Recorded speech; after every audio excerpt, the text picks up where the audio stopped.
ದ್ವೇಷದ ರಾಜಕಾರಣಕ್ಕೆ ಉಪಯೋಗ ಮಾಡ್ಕೊಳ್ತಿದ್ದಾರೆ ಅಂತ. ದ್ವೇಷದ ರಾಜಕಾರಣ ನೋಡಿ ಅಣ್ಣ, ಯಾರಿಗೂ ಕೂಡ ಒಳ್ಳೇದಲ್ಲ. ಇದರಿಂದ ಸಾಧನೆ ಮಾಡ್ತಕ್ಕಂಥದ್ದು ಏನೂ ಇಲ್ಲ. ದ್ವೇಷ ಮಾಡ್ತಕ್ಕಂಥದ್ರಲ್ಲಿ ಅರ್ಥ ಇಲ್ಲ. ಇಲ್ಲಿ ರಾಜಕಾರಣ ಯಾತಕ್ಕೋಸ್ಕರ ಮಾಡ್ತಾ ಇದ್ದಾರೆ ಮೂರು ಪಕ್ಷದವರು?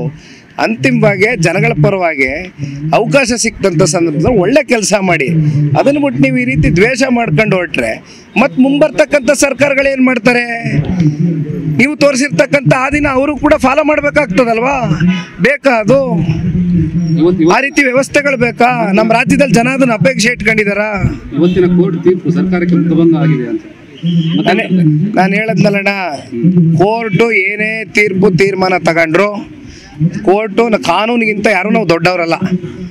ಹಾಗಾಗಿ ಕೋರ್ಟ್ ಇವತ್ತೇನು ಹೇಳಿದೆ ಅದಕ್ಕೆ ಸರ್ಕಾರ ಬಹುಶಃ ಅವರು ಒಂದು ರೀತಿ ಒಳಗಡೆಯಿಂದ ಅವರು ಮಂದಟ್ಟು ಮಾಡ್ಕೊಳ್ಬೇಕಾಗ್ತದೆ. ಏನೇನು ಮಾಡಿದ್ರು, ಏನೇನು ನಡೆದಿದೆ, ಅದಕ್ಕೆ ಕೋರ್ಟ್ ಏನು ಉತ್ತರ ಕೊಟ್ಟಿದೆ ಅಂತಕ್ಕಂಥದ್ದು ಇವತ್ತು ನೋಡಿದಿರಿ. ಬಿಡಿ, ಅದ್ರ ಬಗ್ಗೆ ಏನೇನು ಚರ್ಚೆ ಮಾಡೋದು ಅನಾವಶ್ಯಕ. ದ್ವೇಷದ ರಾಜಕಾರಣಕ್ಕೆ ಉಪಯೋಗ ಮಾಡ್ಕೊಳ್ತಿದ್ದಾರೆ ಅಂತ. ದ್ವೇಷದ ರಾಜಕಾರಣ ನೋಡಿ ಅಣ್ಣ, ಯಾರಿಗೂ ಕೂಡ ಒಳ್ಳೇದಲ್ಲ. ಇದರಿಂದ ಸಾಧನೆ ಮಾಡ್ತಕ್ಕಂಥದ್ದು ಏನೂ ಇಲ್ಲ. ದ್ವೇಷ ಮಾಡ್ತಕ್ಕಂಥದ್ರಲ್ಲಿ ಅರ್ಥ ಇಲ್ಲ. ಇಲ್ಲಿ ರಾಜಕಾರಣ ಯಾತಕ್ಕೋಸ್ಕರ ಮಾಡ್ತಾ ಇದ್ದಾರೆ ಮೂರು ಪಕ್ಷದವರು? ಅಂತಿಮವಾಗಿ ಜನಗಳ ಪರವಾಗಿ ಅವಕಾಶ ಸಿಕ್ತಂಥ ಸಂದರ್ಭದಲ್ಲಿ ಒಳ್ಳೆ ಕೆಲಸ ಮಾಡಿ. ಅದನ್ನು ಬಿಟ್ಟು ನೀವು ಈ ರೀತಿ ದ್ವೇಷ ಮಾಡ್ಕೊಂಡು ಹೊರಟ್ರೆ ಮತ್ತು ಮುಂಬರ್ತಕ್ಕಂಥ ಸರ್ಕಾರಗಳು ಏನು ಮಾಡ್ತಾರೆ? ನೀವು ತೋರಿಸಿರ್ತಕ್ಕಂಥ ಆ ದಿನ ಅವರು ಕೂಡ ಫಾಲೋ ಮಾಡಬೇಕಾಗ್ತದಲ್ವಾ? ಬೇಕಾ ಅದು? ಆ ರೀತಿ ವ್ಯವಸ್ಥೆಗಳು ಬೇಕಾ?